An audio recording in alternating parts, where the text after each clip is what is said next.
A black tide of oil from the wrecked tanker Amoco Cadiz washes up on the northwest French coast. Oil may be liquid gold for the countries that produce it, but this tarry mess isn't a welcome import to the French.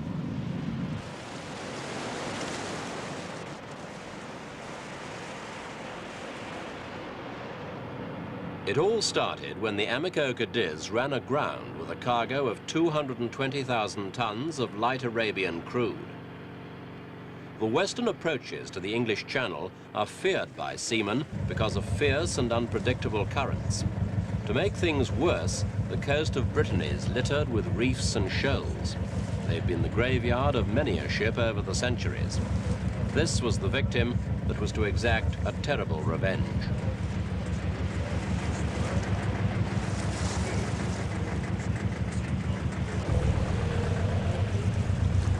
The tanker was en route from Arabia to Rotterdam when part of the rudder mechanism broke down, leaving her drifting out of control in a safe shipping lane. The tug Pacific answered her call for help. But when she arrived, the tanker captain said he only needed a tow. The tug skipper insisted on a salvage contract, entitling his owners to 10% of the value of the tanker and its $20 million cargo. They drifted towards the treacherous rocks of the Brittany coast by the time the tanker skipper got permission for the salvage-type contract. Even a powerful tug like the Pacific couldn't control the tanker in worsening weather conditions.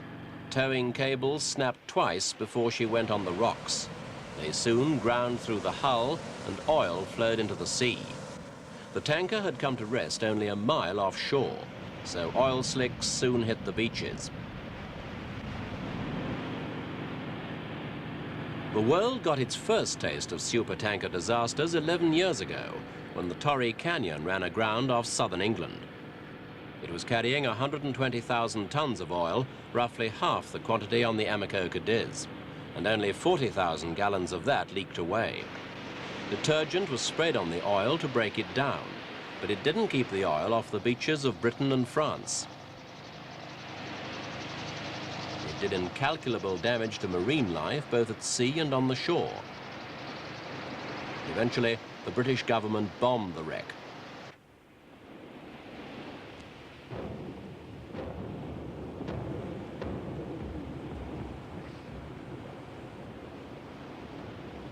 The firebombs burnt off oil still in the hull, but the incident showed the world it faced a new pollution threat of disastrous potential.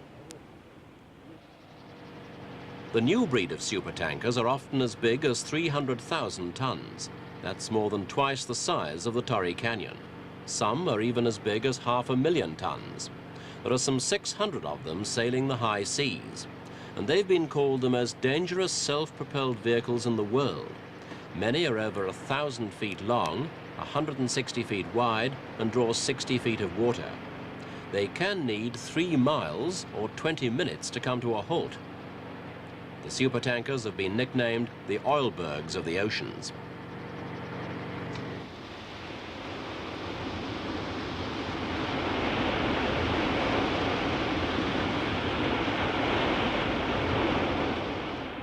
Brittany's coast is studded with fishing ports, large and small. Fishermen know the trouble oil can cause. Plastic booms were rushed to the area to be put across estuaries and harbors in a bid to protect their precious oysters and lobsters from the slicks.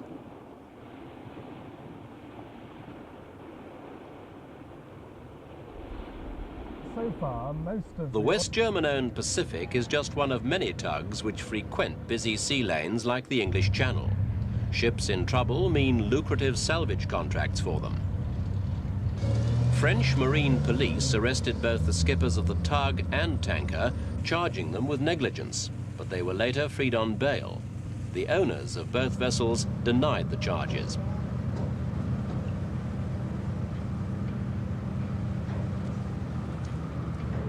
The Amoco Cadiz had gone aground in rough seas surrounded by rocks. People along the Brittany coastline expected some oil to come ashore, but they didn't think it would be a lot. The French government waited for the storm that caused the grounding to subside before sending in experts to prevent the near 500,000 tons of oil escaping from the tanker's hull. The problem was that the storm didn't die down, so the experts didn't have a chance to go in.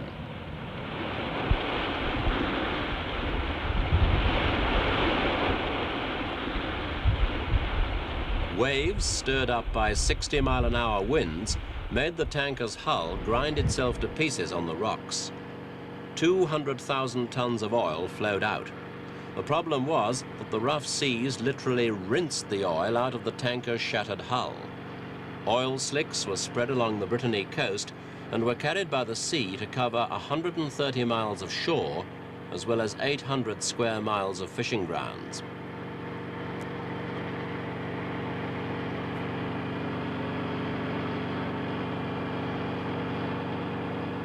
Port Sal, a fishing village only a mile from where the Amoco Cadiz went aground, had its harbour swamped by the oil. Firemen skimmed it off the sea with suction pumps in a drive to minimise the slick damage. Tankers took the sludge to a nearby oil refinery to try and reclaim as much as possible of its fuel and chemical value.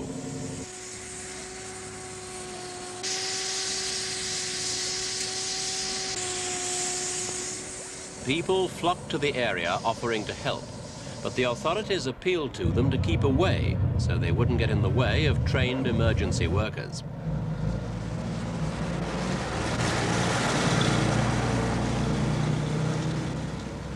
This sludge left behind by the tide indicates the extent of the emergency. The light colour of the oil shows its light crude that's already been partially refined. Black basic crude would have brought even worse devastation.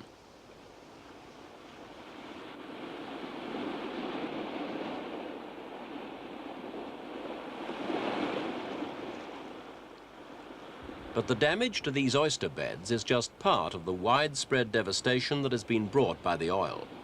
And it's not just the fishermen who will be hit in the aftermath of the disaster.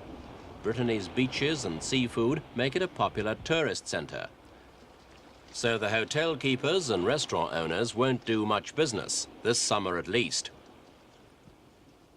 But the impact on the fishermen was the most immediate.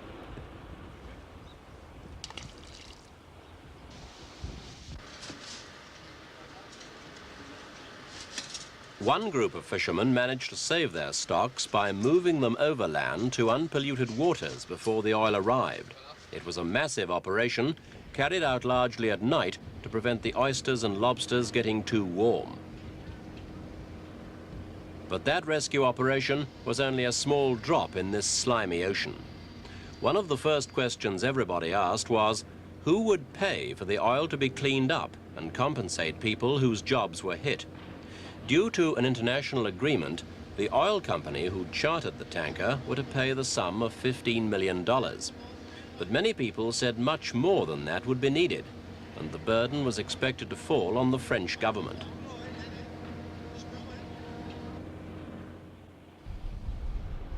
But there was one aspect of the disaster that couldn't be assessed in cash terms: the damage to wildlife. Countless seabirds got covered in the oil, which robs their feathers of insulation and buoyancy. A lucky few were cleaned by volunteers, but most birds hit were expected to die.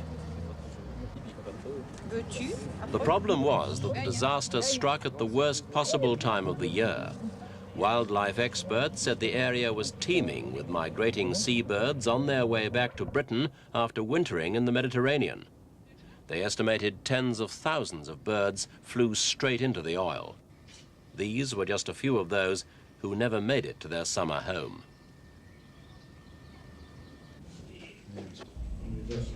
In England, an emergency centre was set up to follow the oil and coordinate anti-pollution teams if it reached British shores. Everyone remembered the havoc and damage when the grim black tide from the Torrey Canyon hit both sides of the channel. The British government put Trade Under Secretary Stanley Clinton Davis in charge of its side of the operation. He explains the problems faced by the French anti-pollution teams. The situation of the vessel was in a very perilous one. There was little room for spraying vessels to maneuver between that and the French coast. It's a particularly hazardous part of the French coast. But all these are matters that will have to be carefully scrutinised, and a judgment will be made in due course. We asked him how much the technology had improved since the Torrey Canyon. Enormously, in a whole variety of ways. The sort of dispersant that's used is much better, much less toxic, hardly toxic at all. The degree of liaison that exists, both here in the United Kingdom and in relation to our colleagues, other North Sea states and the Channel states.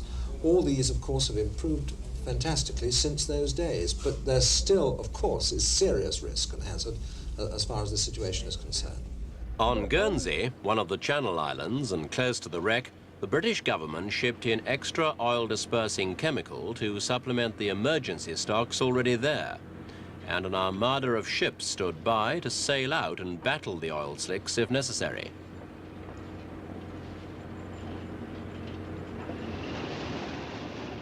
The armada included a new Dutch invention to fight oil pollution, a giant seaborne vacuum cleaner. It sails into slicks and literally sucks them up, separating oil and water, pumping the water back into the sea.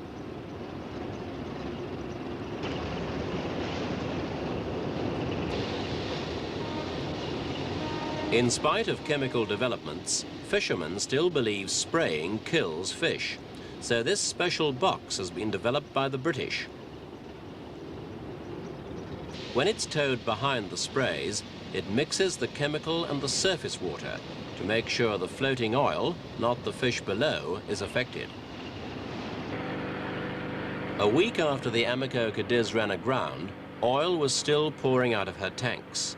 But the outlook wasn't too grim this time. The sea appeared to be breaking up the lighter oil. British anti-pollution expert Harry Corner was optimistic. We have had reports of oil sheen in one or two areas, but nothing that we can consider worth tackling with our spraying equipment. So where's all the oil disappearing to? All the evidence so far would indicate that it's being broken up by the natural action of the wind and sea. In other words, it is being dispersed through the water column and into tiny droplets. The French authorities eventually decided not to start a major clean-up until all the oil was out of the tanker, so naval helicopters were sent in to drop depth charges on it.